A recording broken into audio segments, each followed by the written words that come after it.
man stands at his bathroom mirror, shaving. The razor trembles against his throat. In the reflection behind him, for just a moment, he sees her, the woman he's been dreaming about for months. She vanishes when he turns. Every man carries within him a ghost made of longing. She appears in dreams, in the face of strangers on the subway, in the ache that follows every relationship's end. You think you're looking for someone out there, but the truth is more savage. You're haunted by someone within. Marcus had been married for 7 years when she first appeared. Not another woman, something else entirely. It began with dreams, so vivid they felt more real than his waking life. A figure would emerge from shadows, always just out of focus, always impossibly beautiful, in ways that made his chest tight with unnamed grief.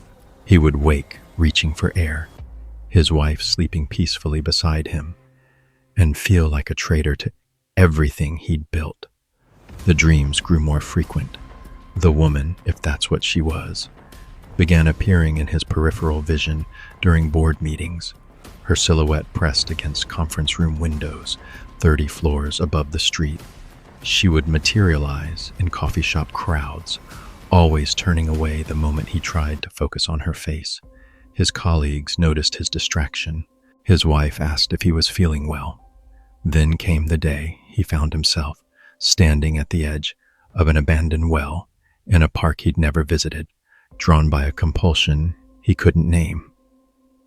The water below was black as obsidian, perfectly still. As he stared into its depths, a face looked back, not his reflection, but hers. She was finally clear, finally complete, and absolutely devastating. Her eyes held every woman he'd ever loved and lost, every fantasy he'd ever entertained, every tender wound his masculine armor couldn't quite protect. She smiled, and he understood with horrible clarity that she wasn't someone he was meant to find. She was someone he was meant to become. The well began to fill with his tears, and as the water rose, her image grew more solid, more real, until she was climbing out, dripping and radiant and utterly him. She placed her wet hand on his chest and whispered, "I am every soft thing you were taught to kill in yourself. I am your tenderness, wearing the mask of desire. You cannot have me because you cannot have yourself." Marcus collapsed by the well's edge as she dissolved back into water, leaving only the echo of her words and the terrible recognition that he had been searching for his own discarded soul in the faces of every woman he'd ever wanted but could never quite reach. The ancients called it a curse. Today, psychology names it the anima, the feminine aspect of the male psyche that Carl Jung identified as both the source of our deepest creativity and our most torturous self-deception. This unconscious, feminine side emerges when the conscious masculine ego becomes too rigid, too cut off from feeling and intuition. We see it manifest in the modern man's endless romantic projections, his serial monogamy, his profound loneliness, despite constant connection. The anima appears in the executive who falls obsessively for his assistant, in the programmer who idealizes every woman on dating apps, in the father who can love his daughter but cannot access his own emotional depths. Schopenhauer understood this mechanism as the will's cruelest joke, that our deepest desires are actually misidentified aspects of ourselves. We are never satisfied, he wrote, because we are always seeking in the external world what can only be found within.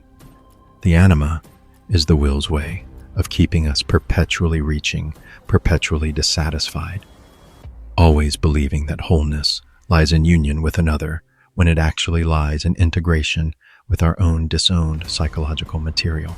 What part of yourself have you been seeking in every face that makes you pause on the street? What tenderness, what intuitive knowing, what capacity for vulnerability did you surrender so completely? that it now appears to you only as an impossible romantic ideal. The anima isn't your soulmate waiting somewhere in the world.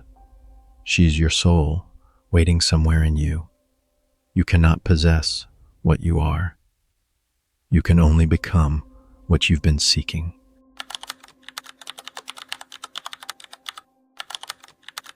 A successful architect draws blueprints for prisons, not knowing he's designing his own cell. His pen moves with practiced precision, each line a bar he cannot see. The most sophisticated traps are the ones we build ourselves, convinced we're constructing freedom. Every achievement becomes a wall, every success a lock we turn from the inside. David Chin had everything a man was supposed to want. Corner office on the 47th floor, a Porsche in the garage, a penthouse apartment with a view that made visitors gasp. Women wanted him, men envied him. His mother finally stopped asking when he'd figure his life out. At 38, he was the walking embodiment of masculine success, and he felt like he was suffocating behind glass. The realization came during a client dinner at the city's most exclusive restaurant. As he smiled and nodded through another conversation about quarterly projections, something inside him began to scream, not with voice, but with a silence so profound it felt like drowning. He excused himself to the bathroom and stared at his reflection in the marble-framed mirror. Expensive suit, perfect haircut, dead eyes. Behind his reflection, almost translucent, stood a figure he'd been glimpsing for months. A woman in a simple dress, her face wet with tears that looked suspiciously like his own. She mouthed words he couldn't hear, gesturing toward the window, toward something beyond the restaurant's crystal chandelier and gold leaf walls. He pressed his palm against the mirror, and for a moment their hand touched through the glass. Her mouth moved again, and this time he understood. You built this cage bar by bar, thinking each achievement would unlock the door. The bathroom began to transform around him. The marble walls stretched upward into infinity.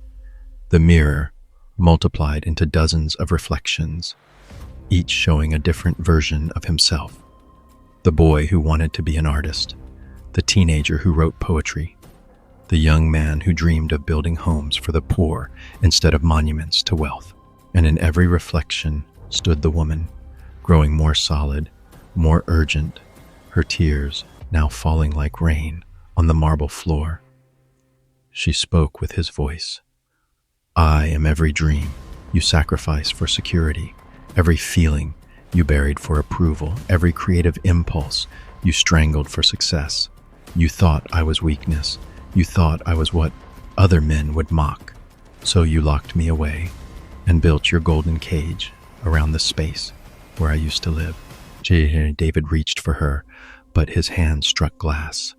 The mirrors began to crack, spider webbing outward from where his palm had touched, and in the breaking reflections, he saw the truth. She wasn't trapped behind the glass. He was. Every achievement, every strategic decision, every time he'd chosen what he should want over what he actually wanted, he'd built the walls higher, made the cage more beautiful, more admired, more impossible to escape. The woman smiled sadly as the mirrors shattered completely, and in the falling shards, each piece reflecting a different possibility he'd abandoned, she whispered, "The door was never locked. You just forgot how to see it." The ancients called it a curse. Today, psychology names it the anima, but more specifically, the anima contamination that occurs when men completely dissociate from their inner feminine, projecting it outward so completely that it becomes an alien force, seemingly beyond their control. Jung observed that when the anima is totally unconscious, it doesn't just influence our romantic choices, it becomes the invisible architect of our entire lives. We see this in the modern epidemic of successful but suicidal men, the CEOs with panic disorders, the achievers who have everything they thought they wanted and feel more empty than ever. Schopenhauer would recognize this as the will's most sophisticated deception, that it convinces us our deepest prison is actually our greatest freedom. A man can do what he wills, Schopenhauer wrote, but he cannot will what he wills. The anima, when completely repressed, becomes the unconscious force that wills our choices for us, ensuring we build lives that look impressive from the outside while feeling hollow from within. What golden cage have you constructed around your deepest longings? What dreams did you bury so deep you no longer recognize their ghosts when they appear as depression, anxiety, or that peculiar emptiness that success never seems to fill? The anima doesn't want to destroy your achievements. She wants to infuse them with meaning, to connect your outer success with your inner truth. Freedom isn't found in building higher. It's found in remembering what you buried in the foundation.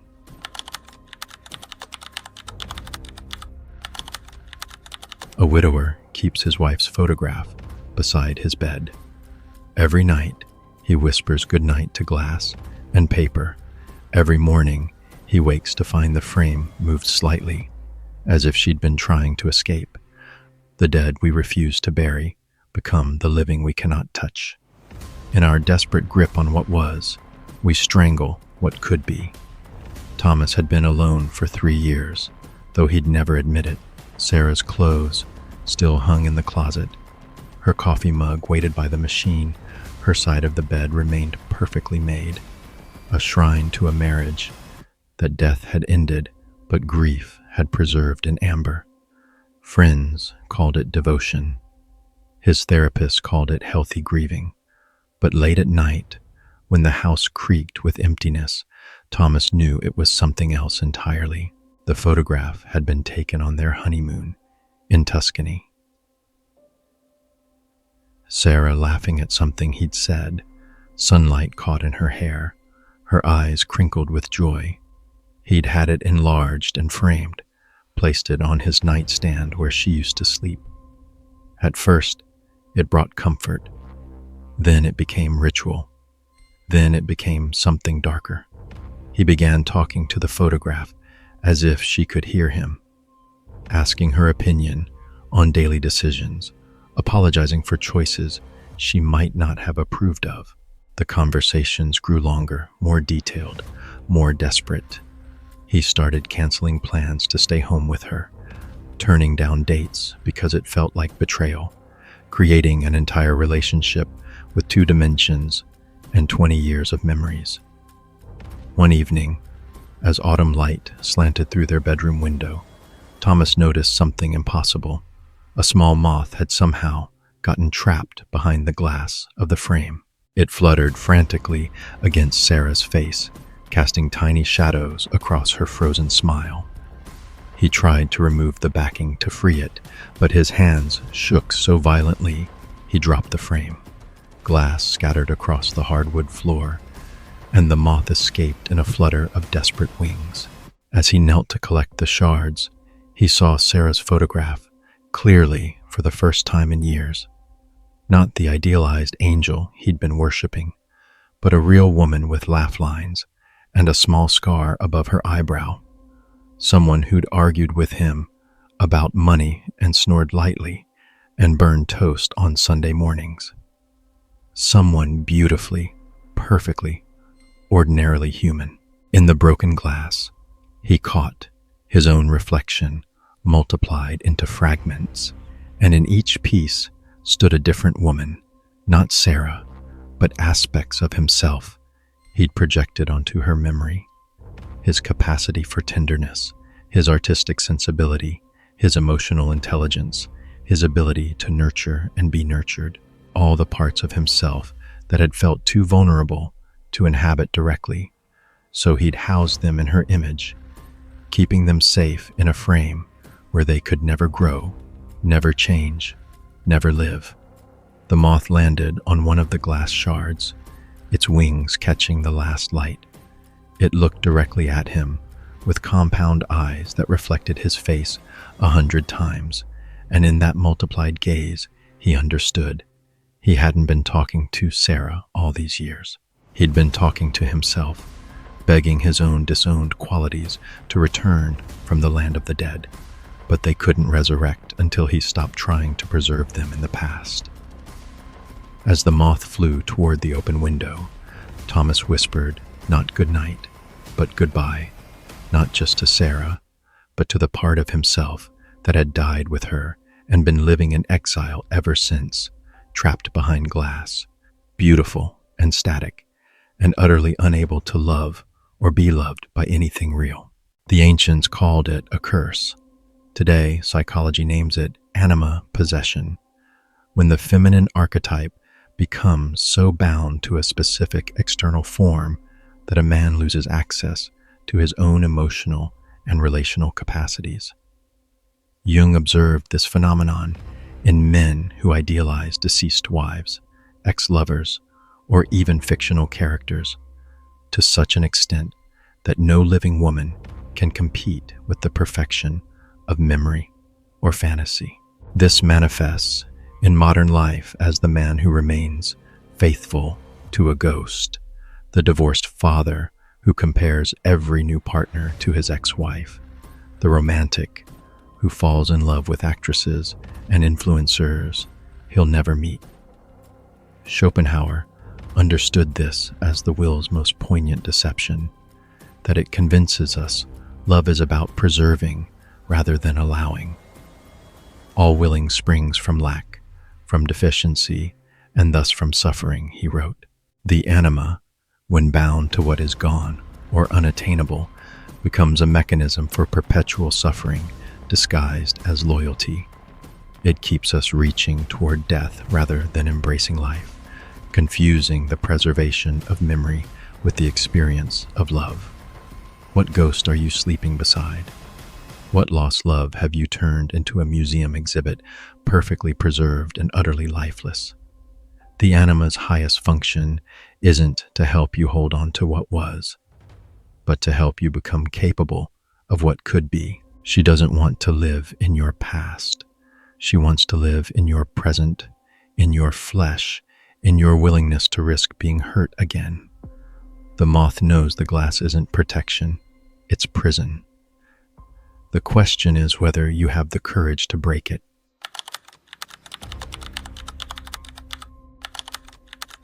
A man practices his wedding vows in front of a mirror. The reflection mouths different words, promises he's afraid to make, truths he's afraid to speak.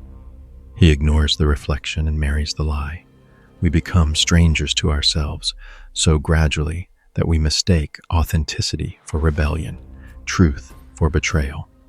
The deepest infidelity is not to your lover, it's to the person you were before you learned to perform.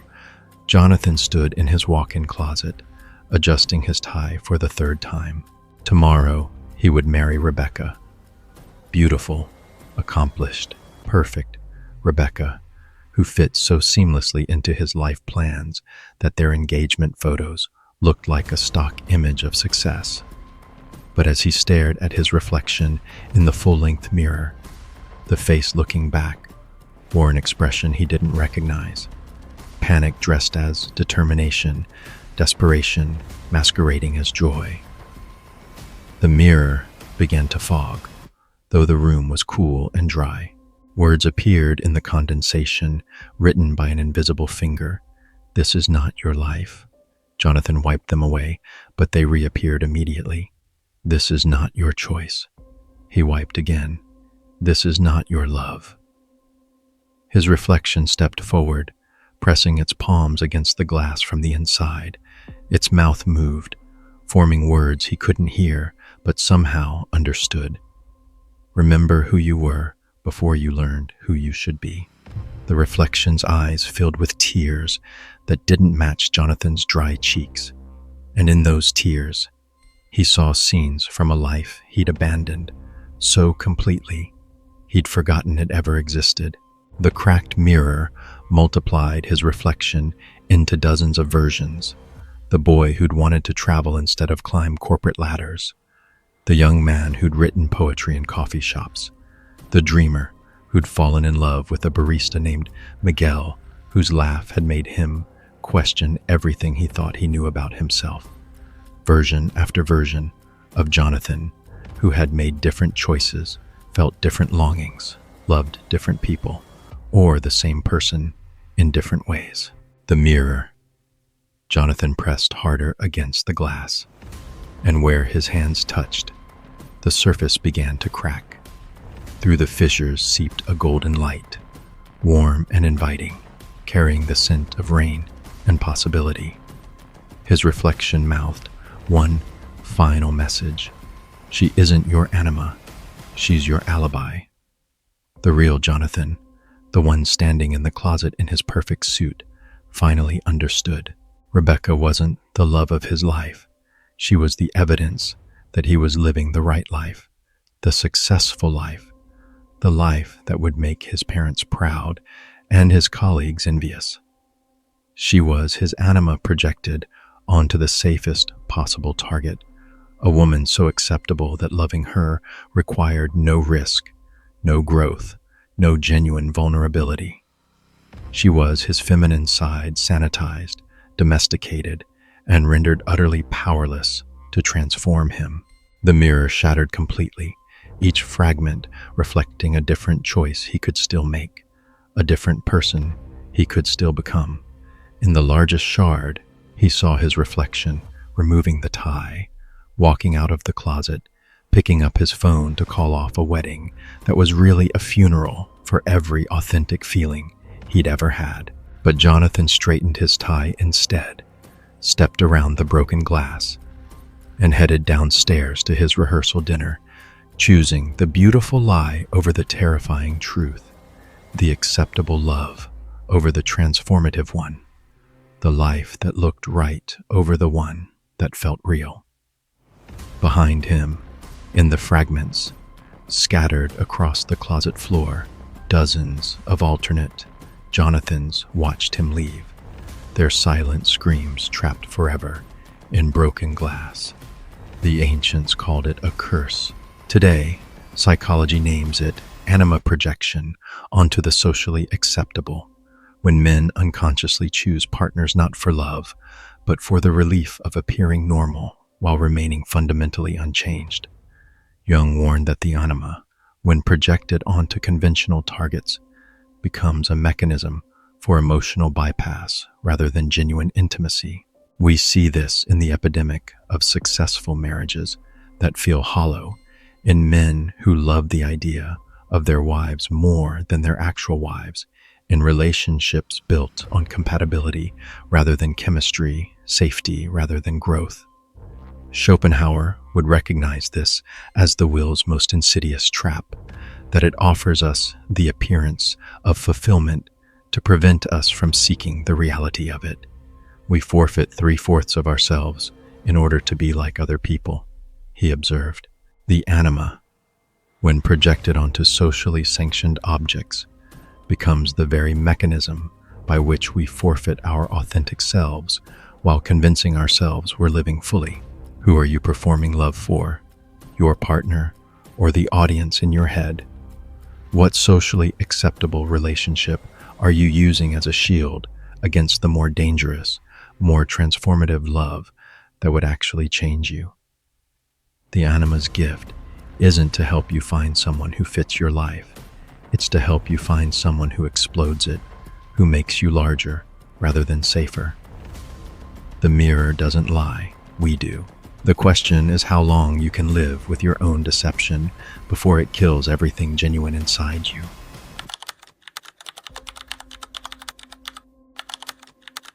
A man builds doors all his life, but never walks through them. On his deathbed, he finally opens one and sees not another room, but himself. The self he never had the courage to meet. The journey inward is the only pilgrimage that matters.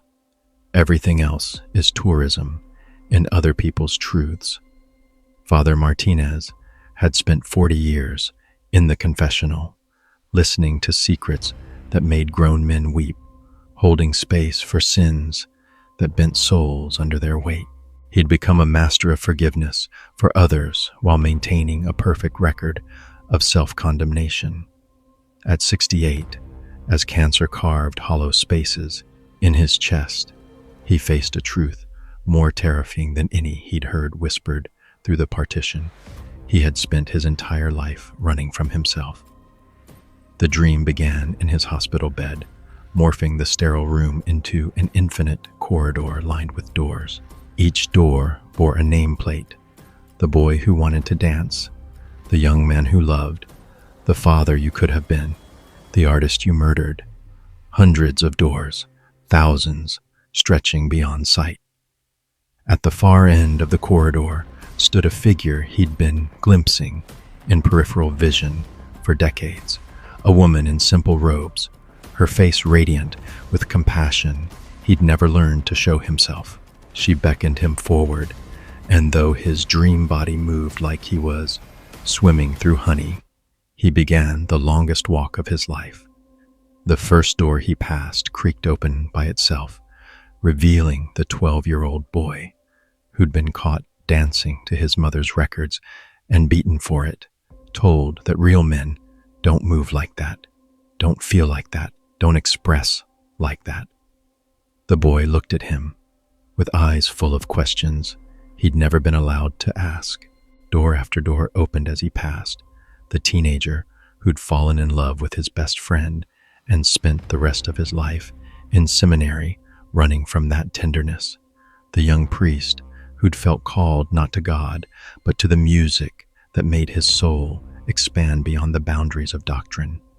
The man who'd chosen celibacy not from divine calling, but from terror of his own capacity for physical and emotional intimacy.